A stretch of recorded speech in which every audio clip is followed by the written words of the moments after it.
Good morning everybody. हम लोगों का पी ब्लॉक चैप्टर बचा हुआ था, तो पी ब्लॉक के कुछ इंपॉर्टेंट क्वेश्चन सब्जेक्टिव को हम लोग अभी देखते हैं। क्योंकि सब्जेक्टिव देखने के बाद क्या होता है ना कि ऑब्जेक्टिव का बहुत सारे पोर्शन जो होता है वो अपने आप बनने लगता है। तो सब्जेक्टिव के क्वेश्चन का हम डिस्कशन यहाँ कर रहे हैं। तो देखिएगा क्या हमारा क्वेश्चन, सबसे पहला क्वेश्चन है ना 65 नंबर से सब्जेक्टिव हमारा स्टार्ट हुआ है। तो 65 में ये क्वेश्चन देखिएगा, असाइनमेंट निकाल लीजिएगा सामने में और क्वेश्चन को आप देखिएगा। उसमें क्वेश्चन में है कि explain why H2O is in liquid state while H2S is in gas state. आखिर ऐसा क्या होता है कि पानी जो होता है हमारा लिक्विड स्टेट में होता है, जबकि H2S जो होता है हमारा गैस स्टेट में होता है। यानी पानी लिक्विड अवस्था में होता है, यानी द्रव की अवस्था में होता है।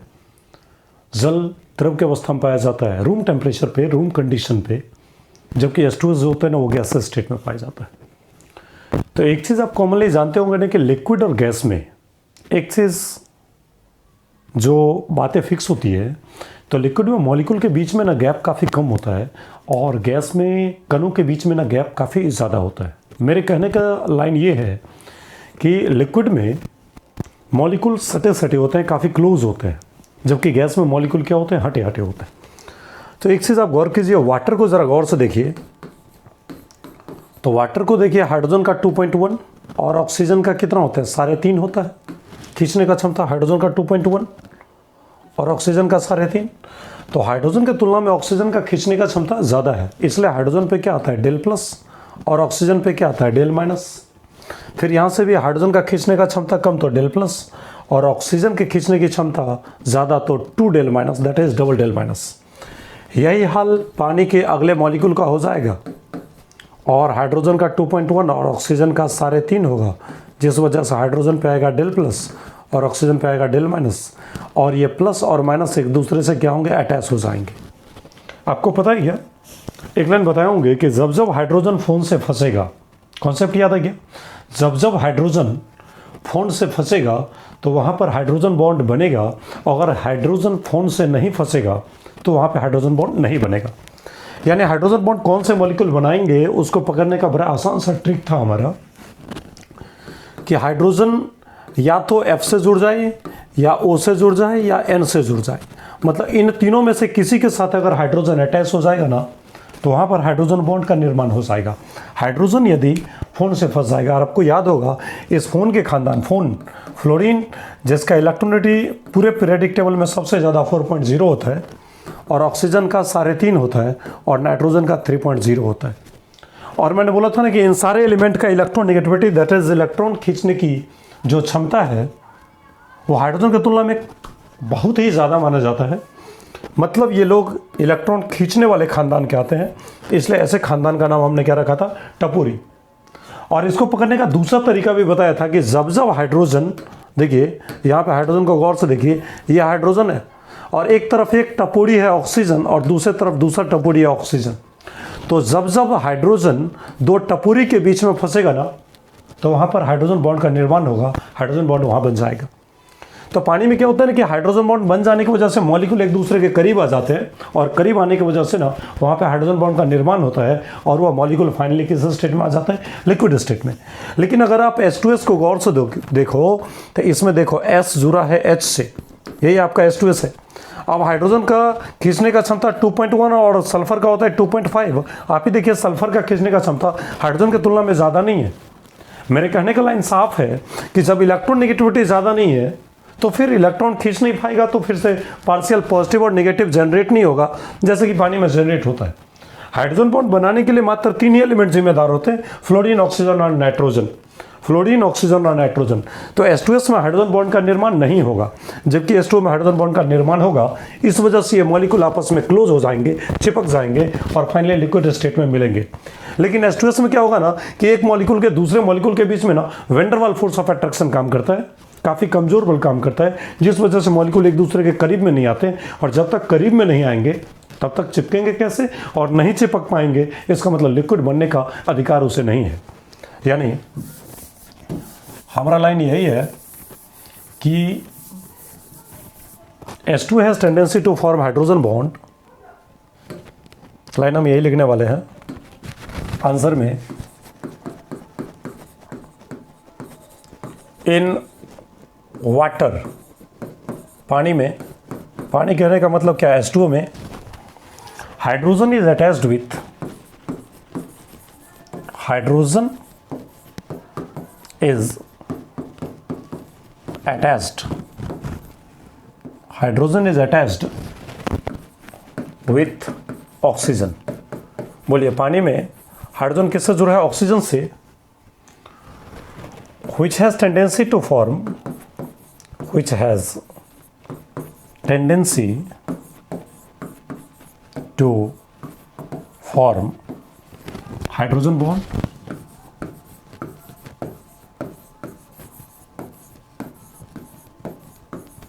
बताइए पानी में हाइड्रोजन किससे जुड़ा होता है, ऑक्सीजन से, जिसका टेंडेंसी होता है हाइड्रोजन बॉन्ड बनाने का।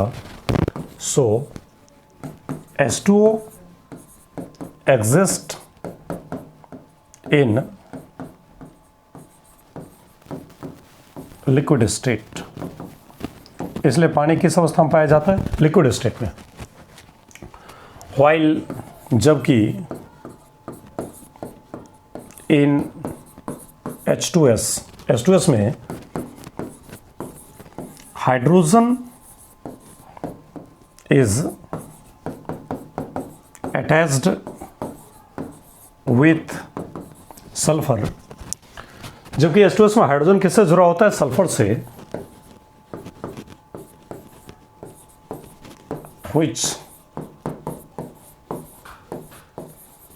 does not form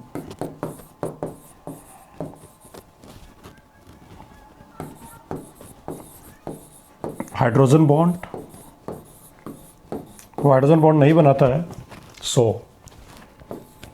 इसलिए it exist in gases state, इसलिए यह गैसेस स्टेट में पाया जाता है। देखिए लाइन क्या बता रहे हैं ना, पानी में हाइड्रोजन जुड़ा होता है किसके साथ, ऑक्सीजन के साथ। which has tendency to form hydrogen bond, जिसका हाइड्रोजन बॉन्ड बनाने का टेंडेंसी होता है, इसलिए वाटर एग्जिस्ट करता है किसमें, लिक्विड स्टेट में। जबकि H2S में हाइड्रोजन जुड़ा होता है किसके साथ, सल्फर के साथ, जो हाइड्रोजन बॉन्ड नहीं बना सकता है, और वो H2S क्या होता है, गैस स्टेट में पाया जाता है। लाइन हमारा समझ रहे क्या, पानी में हाइड्रोजन जुड़ा होता है ऑक्सीजन से, इसी वजह से वो हाइड्रोजन बॉन्ड बनाता है और वो लिक्विड स्टेट में पाए जाते हैं। क्योंकि जैसे हाइड्रोजन बॉन्ड बनाएगा तो मॉलिक्यूल आपस में चिपक जाएंगे, और वह हाइड्रोजन बॉन्ड जैसे ही बना लेगा तो उसके बाद क्या होगा कि वह लिक्विड स्टेट में मिलेगा। जबकि H2S में खासियत क्या होगा ना, कि उसके पास हाइड्रोजन बॉन्ड बनाने की क्षमता नहीं होगा, क्योंकि हाइड्रोजन सल्फर से जुड़ा होगा तो हाइड्रोजन बॉन्ड नहीं बना सकता है। और जब हाइड्रोजन बॉन्ड का निर्माण नहीं करेगा ना, तो किस स्टेट में पाया जाएगा, गैस स्टेट में पाया जाएगा। चलेगा लाइन। इस तरह से आपका ये 65 नंबर क्वेश्चन कंप्लीट हो गया। अभी ये क्वेश्चन एक पूछ रहा है ना कि SI is a stronger acid than HF। SI जानते हैं क्या, हाइड्रोजन आयोडाइड। तो SI जो होता है ना, वो एक स्ट्रॉन्गर एसिड होता है HF से। ऐसा क्यों, SI is a stronger acid than HF। SI को गौर से देखिए तो देखिएगा एक line, HF HCl HBr HI। आप ही बताइए, जो जो पीरियोडिक टेबल में ऊपर से नीचे जाते हैं, ये हैलोजन फैमिली के मेंबर है, फ्लोरीन, क्लोरीन, ब्रोमीन, आयोडीन। जो जो ऊपर से नीचे जाएंगे तो फ्लोरीन से क्लोरीन, क्लोरीन से ब्रोमीन, ब्रोमीन से आयोडीन। तो इसमें खासियत क्या होगा ना कि ऑर्बिट की संख्या बढ़ता जाएगा, और जैसे जैसे ऑर्बिट की संख्या बढ़ता जाएगा ना, एटम का साइज भी क्या होगा, बढ़ता जाएगा। और साइज अगर बढ़ता जाएगा ना, तो बॉन्ड की लंबाई भी बढ़ता जाएगा, और बॉन्ड की लंबाई बढ़ता जाएगा ना, तो मजबूती भी क्या होगा, कम होते जाएगा।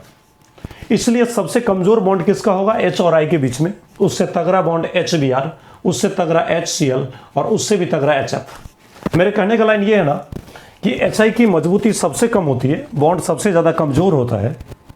इसी वजह से ये बॉन्ड आसानी से टूट जाते हैं, और ये आसानी से अगर टूट जाएगा ना, इसका मतलब ये फटाक से H+ फेंक देगा, क्योंकि हाइड्रोजन का इलेक्ट्रोनेगेटिव कम होता है और आयोडीन का 2.5 ज़्यादा होता है। इसी वजह से आयोडीन पे टूट के माइनस आएगा और हाइड्रोजन पे टूट के प्लस आएगा, तो ये तेजी से H+ दे देगा।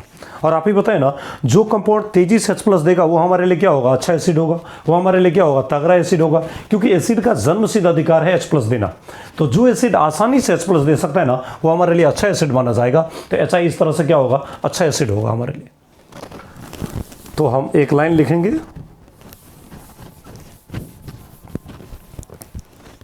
इन HI में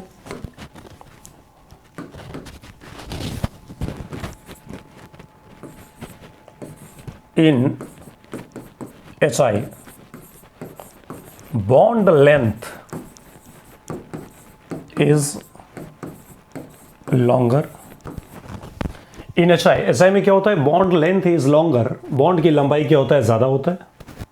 इन HI bond length is longer, so weaker, इसलिए क्या होता है, कमजोर होता है। एंड कैन ब्रेक्स इजली, और आसानी से टूट सकते हैं।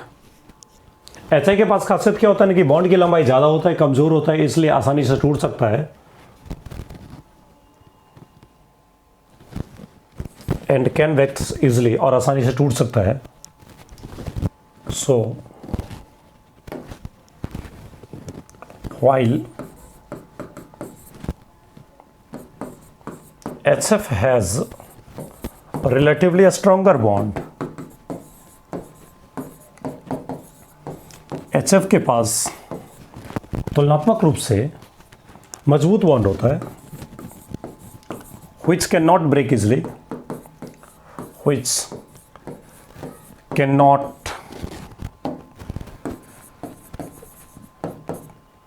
breaks easily। देखिए हमने लाइन क्या लिखा है ना, कि हाइड्रोजन आयोडाइड HI के पास बॉन्ड की लंबाई ज़्यादा होता है, इसलिए कमज़ोर होता है और आसानी से टूट सकता है, जबकि HF में रिलेटिवली तुलनात्मक रूप से तगड़ा बॉन्ड होता है, कैन नॉट ब्रेक्स इसलिए आसानी से नहीं टूट सकता है। सिंस, एक लाइन इसी में जोड़ते हैं, HI donates H+ easily in comparison to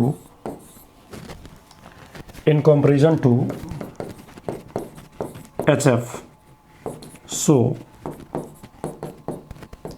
HI is a stronger acid than HF। इसलिए HI क्या होता है, स्ट्रॉन्गर एसिड होता है, किसके तुलना में, HF के तुलना में। HI is a stronger acid than HF। देख लीजिए लाइन क्या बता रहा है, लाइन बता रहा है ना कि HI तगड़ा एसिड है HF से, ऐसा क्यों, तो बोलेंगे HI के पास बॉन्ड की लंबाई ज़्यादा होता है, कमज़ोर होता है, इसी वजह से आसानी से टूट जाता है, जबकि HF के पास रिलेटिवली तुलनात्मक रूप से कमज़ोर तगड़ा बॉन्ड होता है, आसानी से नहीं टूट सकता है। तो चूंकि HI आसानी से H+ देता है, किसके तुलना में, HF के तुलना में, इसलिए HI को स्ट्रॉन्गर एसिड माना जाता है HF के तुलना में।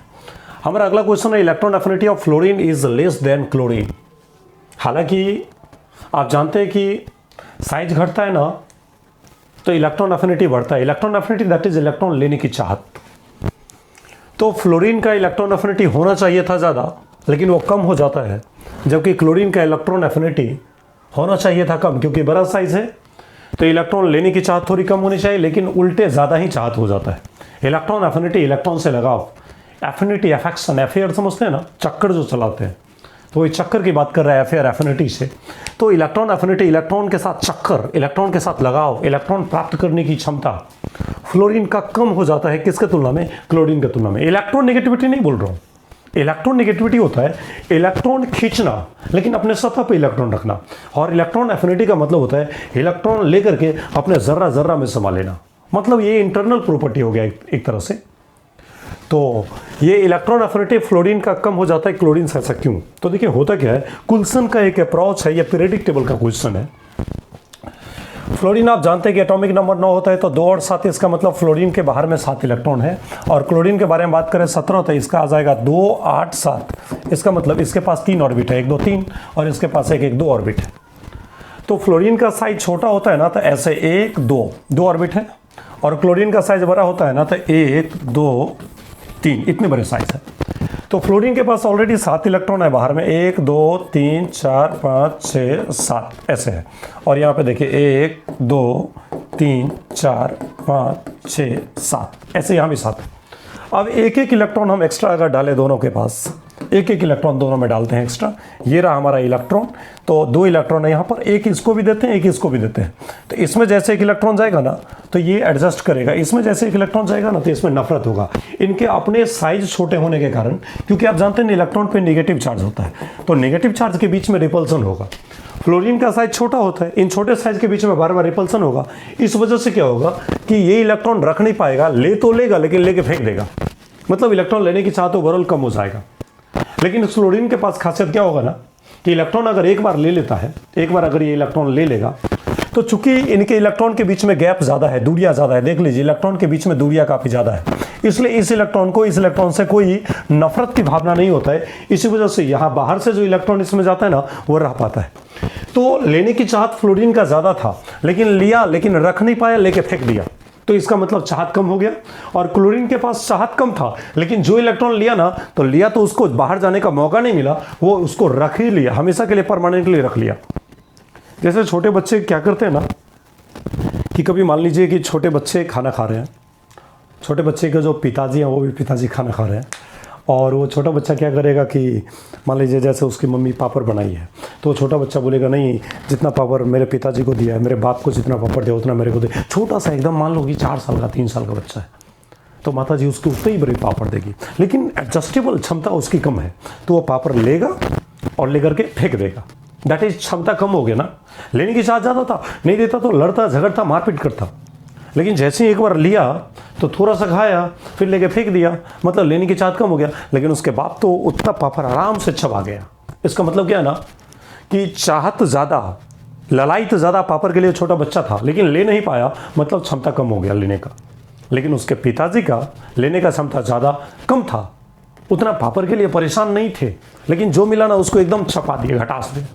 इसका मतलब क्या है ना कि छोटे साइज वाले ये छोटे बच्चे हैं, इसके इलेक्ट्रॉन लेने का जिद बहुत ज़्यादा रहता है कि मुझे दो, लेकिन चूंकि अपने इलेक्ट्रॉन के बीच में इसमें रिपल्सन इतना ज़्यादा होने लगता है ना कि ये फिर से इलेक्ट्रॉन लेके फेंक देता है। लेकिन इसमें क्या होता है ना कि साइज बड़े हैं, चाहत थोड़ा सा कम है, लेकिन जो इलेक्ट्रॉन इसमें आ जाता है ना उसको बाहर जाने का मौका नहीं मिलता है, क्योंकि इनके बीच में ना इलेक्ट्रॉन के बीच में दूरियाँ कम हो जाते हैं, और कम होने के कारण इसमें रिपल्सन चलने लगता है, इसी वजह से ये इलेक्ट्रॉन लेके फेंक देता है। लेकिन ये बेचारे के बीच में दूरियां इतना ज़्यादा रहता है ना कि इलेक्ट्रॉन को बाहर जाने का मौका नहीं मिलता है।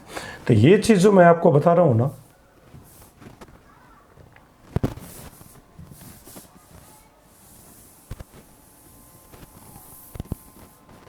देखिए हम लाइन यहाँ यही लिखेंगे कि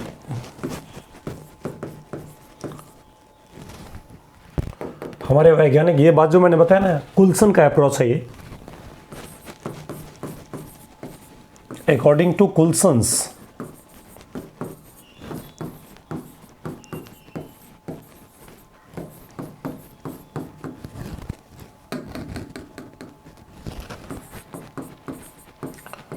fluorine has a small size, fluorine has a small size, more intra electronic repulsion, अपने ही खानदान के इलेक्ट्रॉन के बीच में रिपल्सन होने लगता है।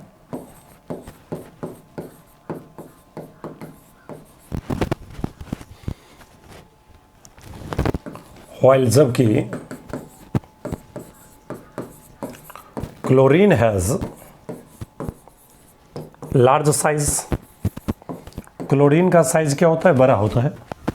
इट हैज लेस, इसके पास काफी कम इंट्रा इलेक्ट्रॉनिक रिपल्सन,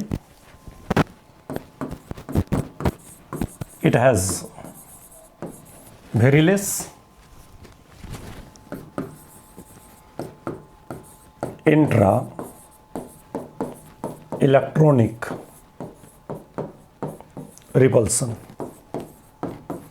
इसके पास इंट्रा इलेक्ट्रॉनिक रिपल्सन काफी कम होता है। कुल्सन के अनुसार अगर बात किया जाए ना तो फ्लोरीन का साइज काफ़ी छोटा होता है, इनके बीच में इंट्रा इलेक्ट्रॉनिक रिपल्सन अच्छा खासा होता है, जबकि क्लोरीन के पास क्या होता है ना कि साइज बड़ा होता है। It has very less intra electronic repulsion, इसमें इलेक्ट्रॉन के बीच में रिपल्सन कम होता है। सो इसलिए फ्लोरीन का इलेक्ट्रॉन लेने की चाहत कम हो जाता है।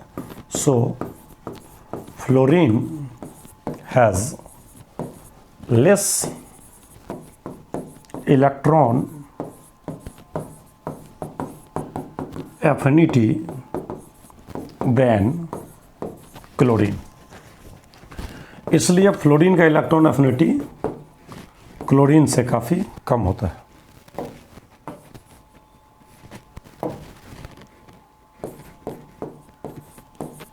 हमने लाइन बोला ना कि कुल्सन के अनुसार, कुल्सन एक वैज्ञानिक का नाम है, ये बात कुल्सन ने सबसे पहले बताया था, कुल्सन्स अप्रोच। अकॉर्डिंग टू कुल्सन के अनुसार fluorine has a small size, fluorine के पास साइज छोटा होता है, मोर इंट्रा इलेक्ट्रॉनिक रिपल्सन, इनके आपस के इलेक्ट्रॉन के बीच में रिपल्सन काफ़ी ज़्यादा होता है, जबकि क्लोरीन के पास क्या होता है, साइज बड़ा होता है जिसमें काफ़ी कम इलेक्ट्रॉनिक रिपल्सन होते हैं, इसलिए फ्लोरीन का इलेक्ट्रॉन लेने की चाहत कम होता है किसके तुलना में, क्लोरीन का। मतलब फाइनली क्लोरीन का इलेक्ट्रॉन लेने की चाहत ज़्यादा होता है। ये आप लिख लिए होंगे। चलिए आपका अगला क्वेश्चन जो है यहाँ पर, what is inert fair effect. Inert fair effect किसे कहते हैं, या ऐसे को बोला जाए इनर्ट फेयर इफेक्ट से आप क्या समझते हैं, ऐसे बोला जाए तो देखिए इनर्ट फेयर इफेक्ट क्या है। एक लाइन देखिएगा, जैसे हम बोले बोरॉन, कार्बन, नाइट्रोजन, ऑक्सीजन, ये मान लीजिए आपका 13वां ग्रुप है, ये 14 ग्रुप है, ये 15 ग्रुप है, ये 16 ग्रुप है ना। तो इसका एटॉमिक नंबर क्या होगा, 5, 6, 7, 8। अगर इलेक्ट्रॉनिक कॉन्फ़िगरेशन इसका क्या जाए ना तो 1s2, 2s2, 2p1 ऐसा रहेगा। मतलब बाहरी ऑर्बिट में कितना इलेक्ट्रॉन है, 3 इलेक्ट्रॉन में से क्या है ना कि ये 2s का इलेक्ट्रॉन और यहाँ 2p के 3 कमरे में से एक कमरा में इलेक्ट्रॉन रहेगा, बाद बाकी 2 खाली रहेगा। इसमें देखिए कार्बन के लिए देखा जाए तो 1s2, 2s2, 2p2, इसमें देखा जाए 1s2, 2s2, 2p3, और इसमें देखा जाए 1s2, 2s2, 2p4 ऐसे किया जाए। अब देखिए जैसे नीचे के मेंबर में जाएंगे ना तो boron, aluminium, gallium, indium, thallium पे आ जाएंगे। सबसे नीचे में थैलियम होगा। Carbon, silicon, germanium, tin, lead के पास आ जाएंगे। नाइट्रोजन में देखेंगे nitrogen, phosphorus, arsenic, antimony, bismuth, नाना पापा, आंटी, सब बीमार, और ओ साजन sent telegram by post, polonium. अब देखिए लाइन इसके, ये मान लीजिए अगर हम यहाँ पे बात करें, एक लाइन थोड़ा गौर से देखिएगा, इसको बोले NS, अंतिम ऑर्बिट है NS, और इसको बोले NP, तो कॉन्फ़िगरेशन क्या होगा, NS2 NP1। इसमें क्या बोले अंतिम ऑर्बिट है NS2 और NP2 ऐसे बन जाएगा। इसमें देखिएगा तो NS2 NP3 ऐसे बन जाएगा, और इसमें देखिएगा तो NS2 NP4 ऐसे बन जाएगा, है ना। देखिए इसमें क्या होता है ना कि बोरॉन के पास बाहरी ऑर्बिट में एक ही बेजोड़ा इलेक्ट्रॉन है, एक बेजोड़ा इलेक्ट्रॉन, इसलिए एक बॉन्ड आसानी से बना लेता है। लेकिन चूंकि बोरॉन मैक्सिमम अपने बाहरी ऑर्बिट में कितना इलेक्ट्रॉन रखा है, 2, 1, 3, इसलिए यह मैक्सिमम ऑक्सीडेशन स्टेट ना +3 दिखा सकता है। इसके बाहरी ऑर्बिट में कितना है, 2, 2, 4 इलेक्ट्रॉन, 2s2, 2p2, 2, 2, 4 इलेक्ट्रॉन, या मैक्सिमम ऑक्सीडेशन स्टेट +4 दिखा सकता है। ये 2, 3, 5 यानी मैक्सिमम ऑक्सीडेशन स्टेट +5 दिखा सकता है, और यहाँ पे 2, 4, 6 यानी मैक्सिमम ऑक्सीडेशन स्टेट +6 दिखा सकता है। मैक्सिमम +6 दिखाएगा। अब बॉन्ड बनाने की जहाँ तक बात है ना, तो जो हम नीचे की तरफ जाएंगे ना तो साइज बढ़ता जाएगा, और साइज बढ़ने की वजह से शेल्डिंग जो है ना वो डी का पूर होते जाता है, और इसी वजह से क्या होता है कि यह बाहरी ऑर्बिट के जो 3 इलेक्ट्रॉन है ना वो 3 इलेक्ट्रॉन को नहीं लॉस कर पाता है। एक इलेक्ट्रॉन तो आसानी से लॉस कर देगा, लेकिन ये 2 इलेक्ट्रॉन अंदर में बच जाएगा। इसके पास क्या है ना कि ये 2p का इलेक्ट्रॉन लॉस कर देगा, लेकिन ये 2 इलेक्ट्रॉन ना बच जाएगा। ये 3 इलेक्ट्रॉन लॉस कर देगा, लेकिन ये 2 इलेक्ट्रॉन क्या होगा, बच जाएगा। और यह 4 इलेक्ट्रॉन में से 4 इलेक्ट्रॉन तो लॉस कर देगा, लेकिन ये 2 इलेक्ट्रॉन बच जाएगा। इसका मतलब क्या है ना कि यह मैक्सिमम दिखा सकता है 3, लेकिन मिनिमम इसका क्या हो जाएगा, नीचे वाले मेंबर में 3 में से ये 2 बच जाएगा तो 1 दिखाएगा, +1 हो जाएगा, +1। इसके मैक्सिमम 4 होते हैं, लेकिन 4 में से ये 2 इलेक्ट्रॉन बच जाएगा, तो 4 में से 2 चला जाएगा तो कितना बचेगा, मैक्सिमम +2, मिनिमम +2, नीचे वाले मेंबर। यहाँ पर मैक्सिमम +5 दिखा सकता है, लेकिन 3 तो निकाल लेगा, लेकिन 2 इसका बच जाएगा, तो यह मेनली +3 दिखाएगा नीचे वाले मेंबर। और यह ऊपर वाले मेंबर में मान लीजिए 6 है, 6 में से 4 इलेक्ट्रॉन दे सकता है, लेकिन 2 बच जाएगा, तो +4 दिखा सकता है। इसका मतलब क्या है ना कि नीचे वाले मेंबर जो है ना, वो अंतिम इलेक्ट्रॉन मान लीजिए अगर हम लेते हैं n का मान कितना, 3, तो 3 में से 2 गया तो 1, यानी n-2, 4 में से 2 गया तो 2, 5 में से 2 गया तो 3, 6 में से 2 गया तो 4। इसका मतलब क्या है ना कि अंतिम में n इलेक्ट्रॉन दिखाएगा अपना, n अगर मैक्सिमम ऑक्सीडेशन स्टेट दिखाएगा तो यहाँ पे कितना दिखाएगा, n-2, यहाँ पे दिखाएगा n, तो यहाँ पे दिखाएगा n-2, यहाँ पे दिखाएगा n, ये दिखाएगा n-2। इसका मतलब क्या हुआ ना कि नीचे वाले मेंबर पीरियोडिक टेबल के जो 13वां, 14वां, 15वां और 16वां ग्रुप के मेंबर होते हैं नीचे वाले, इन नीचे वाले मेंबर के पास खासियत क्या होता है ना कि अपने बाहरी ऑर्बिट के p सबसेल के इलेक्ट्रॉन तो लॉस कर देगा आसानी से, लेकिन s के इलेक्ट्रॉन आसानी से लॉस नहीं कर पाते हैं due to inert pair effect.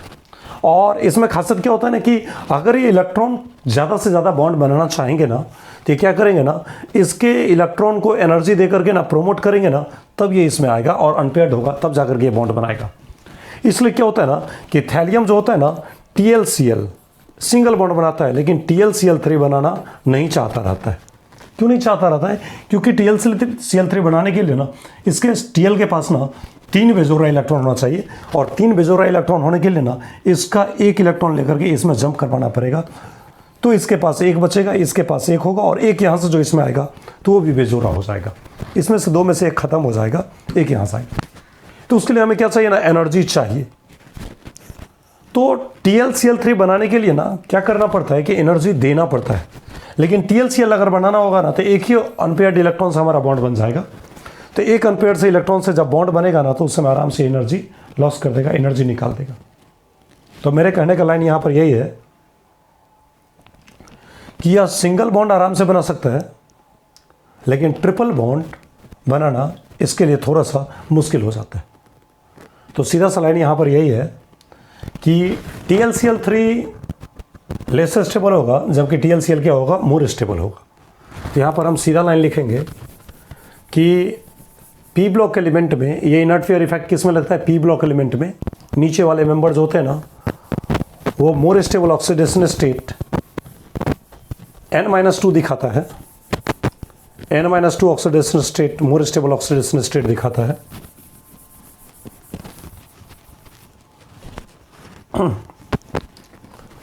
तो लाइन लिखेंगे इन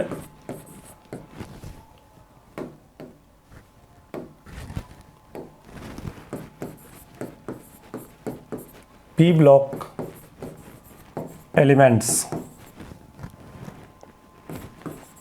ग्रुप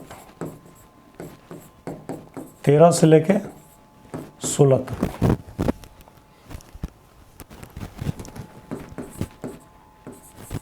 लोअर मेंबर एलिमेंट्स सोज, लोअर मेंबर एलिमेंट सोज, नीचे के एलिमेंट दिखाते हैं क्या चीज, n-2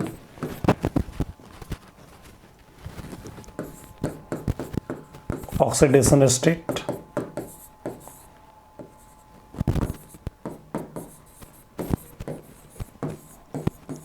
more stable, n-2 oxidation state, more stable,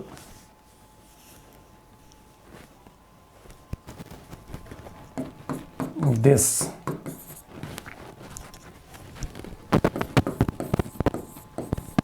phenomenon is known as inert pair effect. इस घटना का नाम हम लोग क्या रखते हैं? Inert pair effect. वेयर जहाँ पर क्या है, एन क्या है? Maximum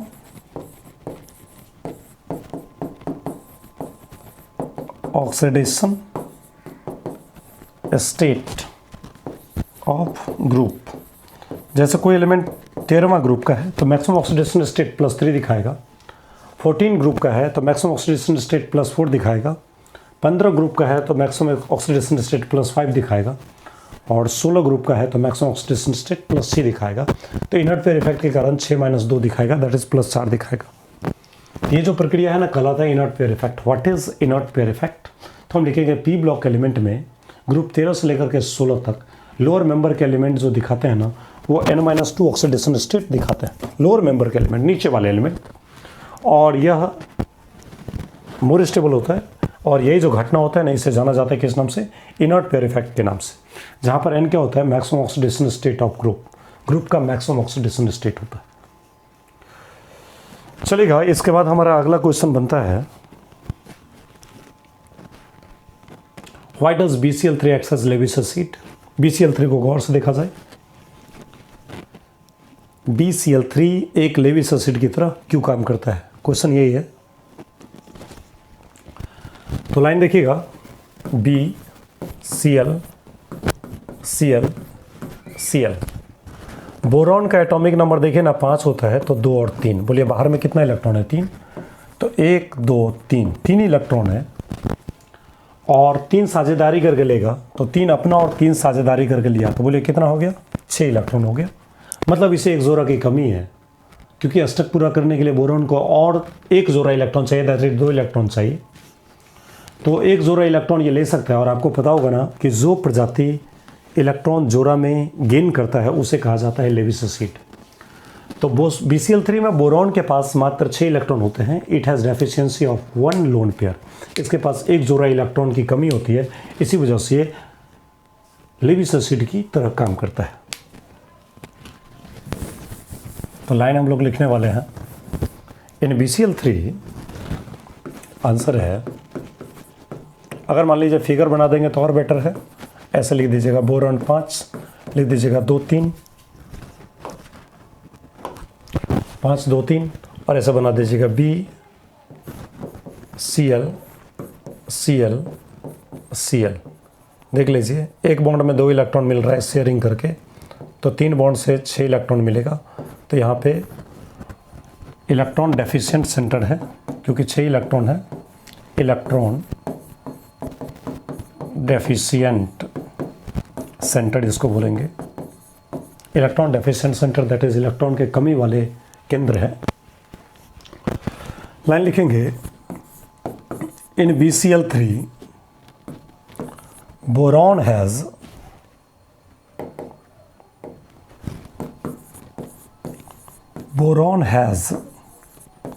only 6 valence electrons. BCl3 में बोरॉन के पास केवल क्या होता है? 6 वैलेंस इलेक्ट्रॉन होते हैं। It has deficiency of 1 lone pair. इसके पास एक लोन पेयर की कमी होती है।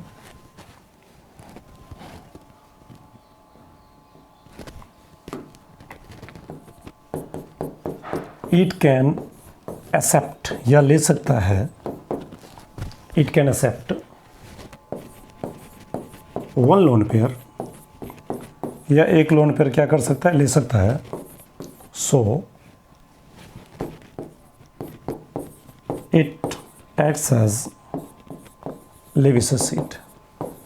इसलिए कैसे काम करता है? लेविस एसिड की तरह काम करता है।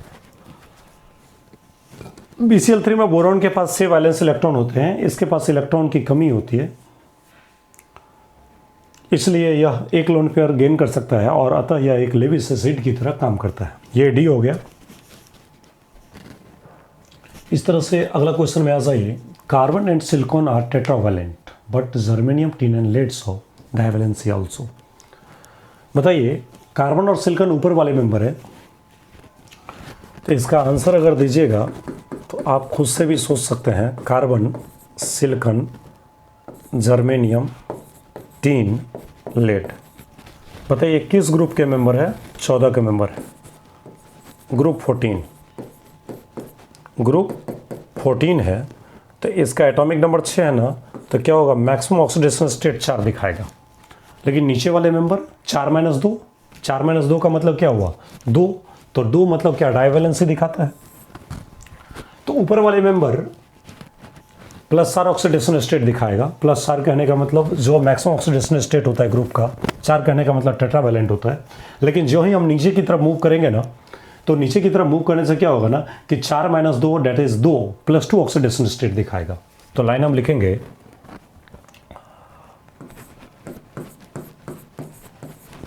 अपर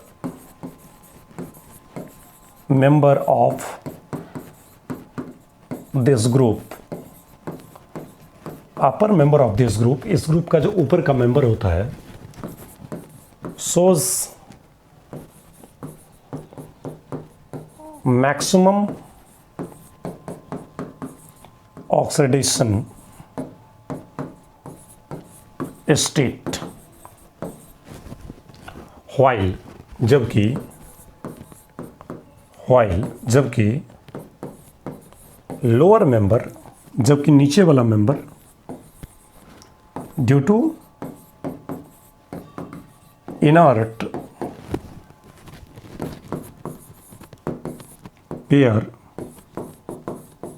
effect, it shows +2 oxidation state. Hence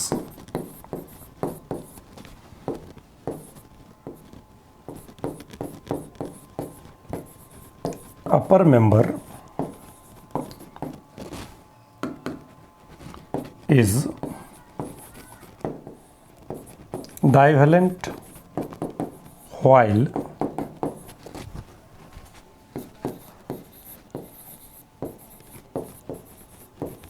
lower member is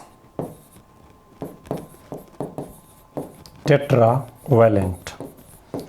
ऊपर वाले जो मेंबर होते हैं ना वो डाइवेलेंट होते हैं, जबकि नीचे वाले मेंबर क्या होते हैं? टेट्रावेलेंट होते हैं। ये क्वेश्चन निकल गया। इनर्ट फेयर इफेक्ट के कारण ऐसा घटना हो रहा है। अगला क्वेश्चन देखिएगा फिर से। Why H3PO2 act as reducing agent while H3PO4 does not. H3PO4 जो होता है ना वो रिड्यूसिंग एजेंट की तरह नहीं काम करता है, जबकि H3PO2 करता है। H3PO2 का अगर फिगर देखा जाए ना तो यहाँ पर H3PO2 लिखा जाए और यहाँ पर H3PO4 लिखा जाए तो क्या है? ऑक्सीडेशन स्टेट माना जाए -2, हाइड्रोजन का +1, फास्फोरस का X, हाइड्रोजन का +1, फास्फोरस का X, ऑक्सीजन का -2। तो फास्फोरस का ऑक्सीडेशन स्टेट 3 को +1 से गुना होगा, +3 + X + 2 दूनी -4 बराबर 0, X बराबर आ जाएगा +1 आएगा। जबकि यहाँ पर देखा जाए 3 × 3 + X + 4 दूना -8 बराबर टोटल चार्ज 0, X बराबर आ जाएगा 8 में से 3 गया +5। यानी ये क्या है? तो फास्फोरस 15वां ग्रुप का मेंबर है, इसलिए यह इसका मैक्सिमम ऑक्सीडेशन स्टेट है। देखिए यहां पर फास्फोरस जो है ना वो मैक्सिमम ऑक्सीडेशन स्टेट में है, जबकि देखिए H3PO2 में देख लीजिए आप, अगर बात करेंगे ना तो 5 - 8 इसका मिनिमम होगा -3, तो ये मिनिमम में नहीं है, मीडियम ऑक्सीडेशन स्टेट है, मॉडरेट ऑक्सीडेशन स्टेट यानी बीच में है। फास्फोरस 15वां ग्रुप का मेंबर है ना, तो इसका मैक्सिमम ऑक्सीडेशन स्टेट +5 हो सकता है और मिनिमम जो है ना तो 5 - 8 यानी -3 हो सकता है। तो -3 और 5 के बीच में है, इसका मतलब moderate oxidation state, moderate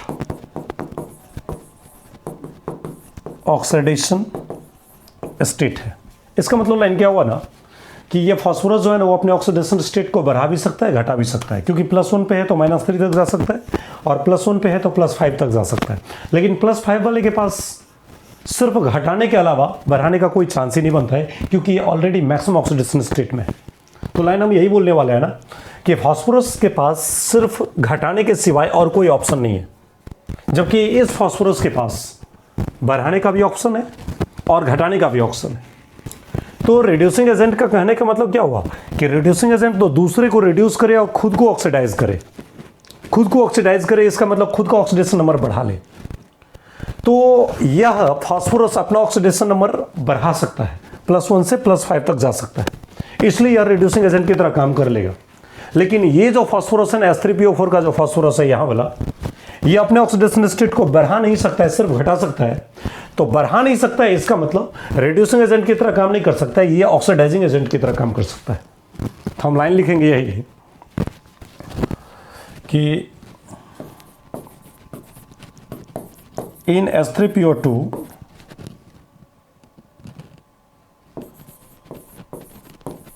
moderate oxidation state of phosphorus, moderate oxidation state of phosphorus is present.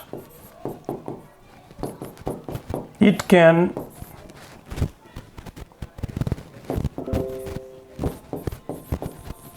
increase its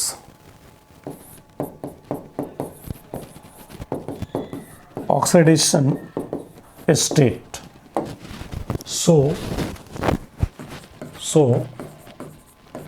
H3PO2 can act as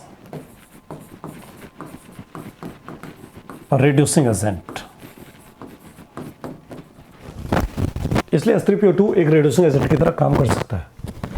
आगे लाइन हम लिखेंगे इन H3PO4 phosphorus has +5, इसका मतलब maximum oxidation state. It cannot increase its oxidation state. It cannot increase its oxidation state. ये अपना oxidation state नहीं बढ़ा सकता है। सो इसलिए H3PO4 acts as H3PO4 cannot acts as a reducing agent. इसलिए H3PO4 ना एक रिड्यूसिंग एजेंट की तरह काम नहीं कर सकता है। लाइन हमारा क्या है, ध्यान दीजिएगा। लाइन यही है कि H3PO2 में ऑक्सीडेशन स्टेट +1 है, जबकि फास्फोरस का रेंज क्या होता है, तो फास्फोरस का रेंज होता है, फास्फोरस का जो रेंज कीजिएगा तो फास्फोरस का रेंज -3 से +5 तक हो सकता है। तो फास्फोरस का +1 है, +1 कहने का मतलब -3 और +5 के बीच में होगा, मतलब बीच में ही होगा। इसका मतलब ये बढ़ा घटा दोनों सकता है, इसका मतलब ऑक्सीडाइजिंग और रिड्यूसिंग एजेंट की तरह काम कर सकता है। लेकिन यहाँ पर जो फास्फोरस है ना वो +5 में, दैट इज मैक्सिमम में है। मैक्सिमम में इसका मतलब ये बढ़ा नहीं सकता, ये घटा सकता है, और जो अपना घटाएगा, रिड्यूसिंग एजेंट का काम होता है जो दूसरे को घटाए अपना बढ़ाए।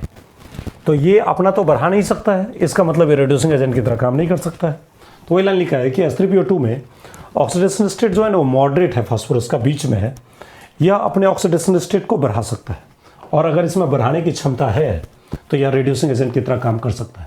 जबकि H3PO4 में ना फास्फोरस के पास +5 ऑक्सीडेशन स्टेट होता है, दैट इज मैक्सिमम होता है, और यह अब आगे नहीं बढ़ा सकता है, इसलिए H3PO4 एक रिड्यूसिंग एजेंट की तरह काम नहीं कर सकता है, ऐसा बोला। अभी देखिएगा लाइन, बोल रहा है क्लोरीन, ब्रोमीन, आयोडीन या हैलोजन जो मेंबर होते हैं पीरियडिक टेबल के किस ग्रुप के होते हैं? तो पीरियडिक टेबल के ये ग्रुप क्या होता है? 17।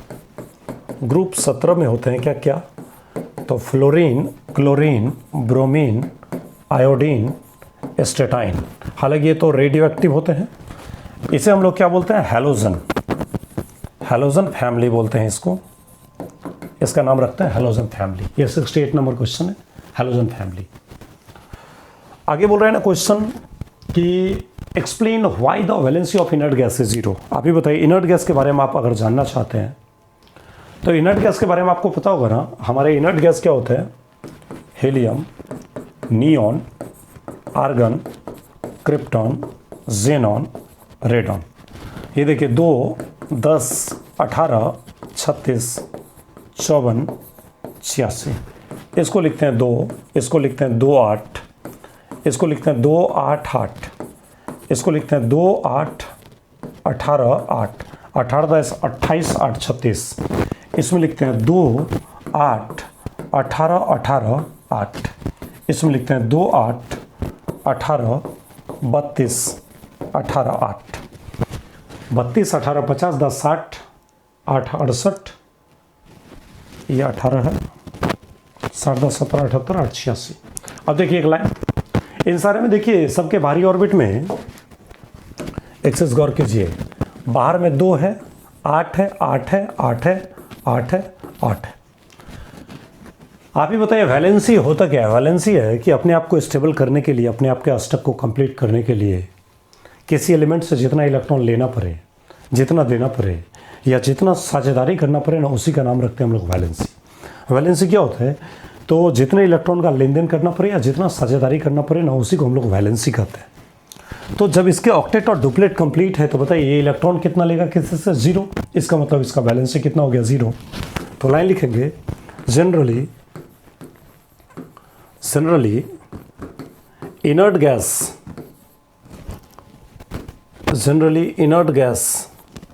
हैज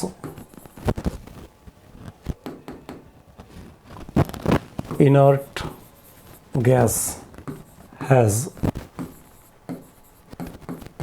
completed its octet, ये अपने ऑक्टेट को कंप्लीट करके रखता है, और डुप्लेट या बाहर में कितना इलेक्ट्रॉन? 2 इलेक्ट्रॉन कंप्लीट करके रखता है।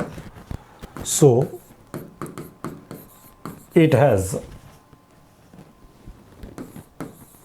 0 वैलेंसी, इसलिए इसका वैलेंसी कितना होता है? 0 होता है। अलग question, what are you mean by acid rain? Acid अम्लीय वर्षा से क्या समझते हैं? तो आप जानते हैं कि वायुमंडल में ढेर सारे नॉन मेटल के ऑक्साइड होते हैं। मान लीजिए CO2 है, मान लीजिए P2O5 है, मान लीजिए N2O5 है, मान लीजिए SO2 है, मान लीजिए SO3 है। तो क्या करता है? What do mean by acid rain? अम्लीय वर्षा से आप क्या समझते हैं? फैक्ट्री से, कल कारखाने से निकलने वाले ये सब नॉन मेटल के ऑक्साइड होते हैं। तो जब वायुमंडल में बहुत दिनों तक बारिश नहीं होती है ना, तो ये सब नॉन मेटल के जो ऑक्साइड होते हैं ना, वायुमंडल में घूमते रहते हैं। और जैसे ही पानी मिलता है ना, वर्षा के समय में क्या होता है? पानी मिलता है, पहली बरसात में पानी मिलता है, तो ये नॉन मेटल के ऑक्साइड जो होते हैं ना, वो पानी से रिएक्शन करना शुरू कर देता है। और जैसे ये पानी से रिएक्शन करेगा ना, तो पानी से रिएक्शन के बाद ये बना लेता है H2CO3, ये बना लेता है H3PO4, ये बना लेता है HNO3, और ये बना लेता है H2SO3, और ये बना लेता है H2SO4। ये देखिए तो नॉन मेटल ऑक्साइड, इसका नाम रखते हैं कार्बोनिक एसिड। ये कौन है? कार्बोनिक, नाम की अगर बात हो, इसका नाम होता है कार्बोनिक एसिड। इसका नाम है फॉस्फोरिक एसिड। इसका नाम है नाइट्रिक एसिड। इसका नाम है सल्फ्यूरस एसिड और इसका नाम है सल्फ्यूरिक एसिड, ऐसे नाम है। तो आप ही बताइए नॉन मेटल के ऑक्साइड, ये सारे के सारे क्या होते हैं? नॉन मेटल के ऑक्साइड होते हैं। ये सारे के सारे क्या हैं? नॉन मेटालिक ऑक्साइड होते हैं। और ये नॉन मेटालिक ऑक्साइड जो होते हैं ना, वो पानी से रिएक्शन करके ना डिफरेंट एसिड का निर्माण करते हैं, ऐसे। अब जैसे ही ये नॉन मेटालिक ऑक्साइड पानी से रिएक्शन करके नॉन मेटालिक ऑक्साइड जैसे ही पानी से रिएक्शन करके एसिड बना लिया ना, तो यही एसिड जब वायुमंडल में हमारे ज़मीन पे आता है ना, तो छोटे छोटे पौधे जो होते हैं ना, वो सब पौधे इन एसिड को सोख करके मरने लगते हैं ना। तो मौसम के पहले बारिश में ना वही अम्लीय वर्षा, ये अम्ल सब जो वर्षा के रूप में नीचे आता है ना, इसी का नाम रखते हैं अम्लीय वर्षा। तो पहले बारिश में जो होता है ना, बहुत सारे छोटे छोटे पौधे जो होते हैं वो सूखने लगते हैं। या कहा जाता है कि पहले बारिश में स्नान करने से, क्योंकि आपके चेहरे पे जो होरे फुंसियाँ होते हैं ना, वो इन नॉन मेटालिक ऑक्साइड से बने हुए एसिड के कारण जो होते हैं ना, वो सब फूट जाते हैं। तो चेहरा आपका पूरा का पूरा चिकना दिखता है ना, तो इसलिए बोला जाता है कि पहले बारिश में स्नान करो। तो हम लाइन ये लिखने वाले हैं कि नॉन मेटालिक ऑक्साइड भगवान ऊपर से भेजते हैं पानी, हमारे वायुमंडल से नॉन मेटालिक ऑक्साइड, ये दोनों रिएक्शन करके पानी ये एसिड बना लेता है। और ये एसिड, चूँकि पानी तो बहुत ज़्यादा मात्रा में आता है, तो ये एसिड जो होते हैं ना वो डाइल्यूट हो जाते हैं। और डाइल्यूट एसिड जो हमारा होता है ना, वर्षा के रूप में एसिड आया है, इसलिए इसका नाम रखा गया एसिड रेन। तो हम लाइन ये लिखने वाले हैं,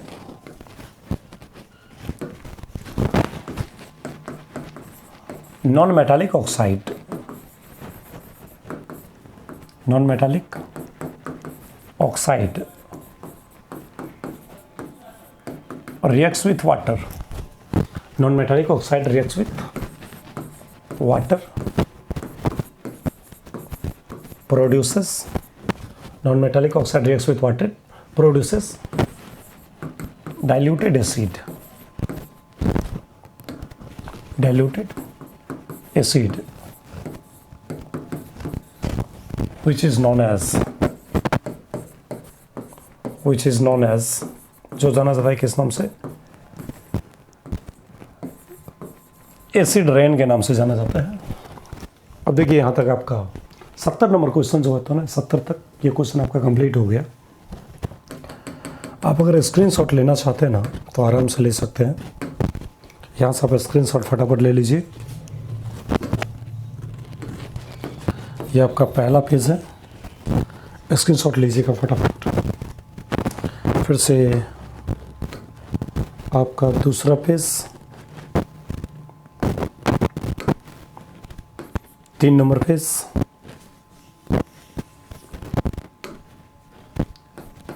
4 नंबर पेज,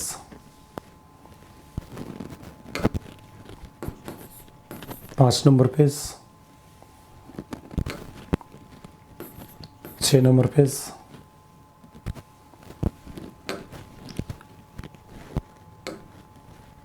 7 नंबर पेज,